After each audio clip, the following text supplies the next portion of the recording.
Hea ettevõtja, täna räägime krediidihinnangutest.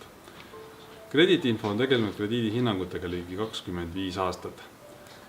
Omame kogemust nii konsultatsiooni, andmete kui ka IT-lahenduste valdkonnast ja seetõttu ma arvan, et teil on jaksu see pöördumine lõpuni kuulata. Mis asi on krediidihinnang? See vastab väga lihtsale küsimusele, kellele müüa ja kui palju. Ehk siis professionaali keeles, milline on krediidirisk ja milline on krediidilimiit.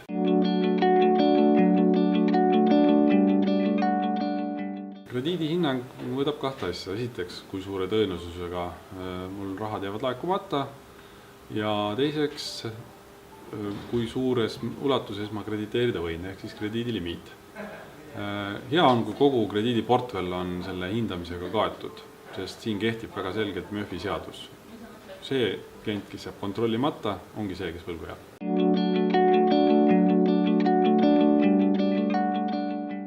Soovitatav krediidilimiit sõltub kahest asjast, ehk siis potentsiaalse kliendi kulude hulgast ajaloos ja teiseks tema riskist. Ehk siis väga suur ettevõte, kellel on suhteliselt kehv seis, võib omada väikest krediidilimiiti. Aga väike ettevõte, kellel on kehv seis, pigem krediidilimiiti ei oma.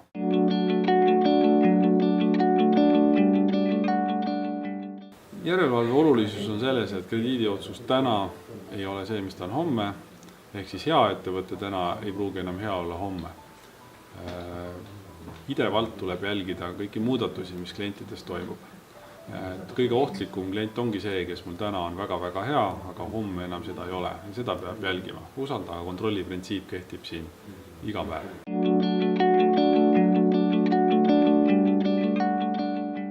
Kuidas üles ehitada ühte hindamiste süsteemi? Sellel on 3 suurt sammast. Esiteks finantsmajanduslik informatsioon. Kui kliendil läheb ju hästi, siis jätkub tal ka raha ka minule maksta. Teiseks maksekäitumine. Ja kolmandaks, isikute taust. See tähendab juhatajate ja omanike taust.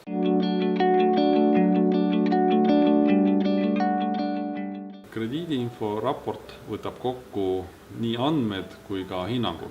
See tähendab, see annab vastuse ka sellistele tehnilistele küsimustele, et kes on minu vastaspool, kes on tema esindusõiguslik isik, kui suures ulatuses ma võin krediteerida ja mis riskiga. Et oleme alati oma tooted püüdnud nii koostada, et lisainfot juurde sinna enam vaja otsida ei ole.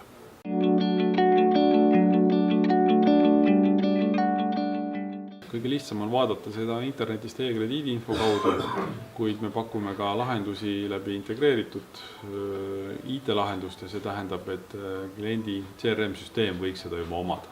Ehk siis seda ei peaks otsima sel hetkel, kui klient teie poole pöördub, vaid see on juba müügiinimesel olemas.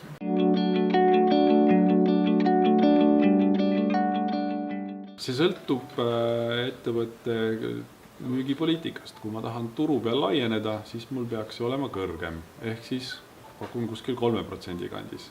Kui ma olen turgu hoidev ettevõtte, siis võin ma arvestada ka umbes 1% krediidikaoga. Nii et umbes sinna kanti võiks selle eesmärgi seada.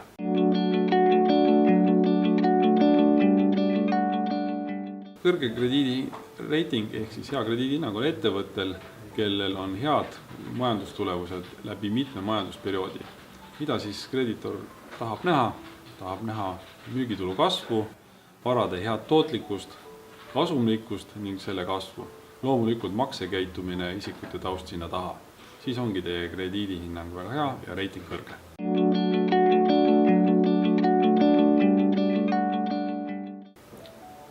Selleks on lihtne võimalus kasutada meie e-krediidiinfot või pöörduda oma halduri poole.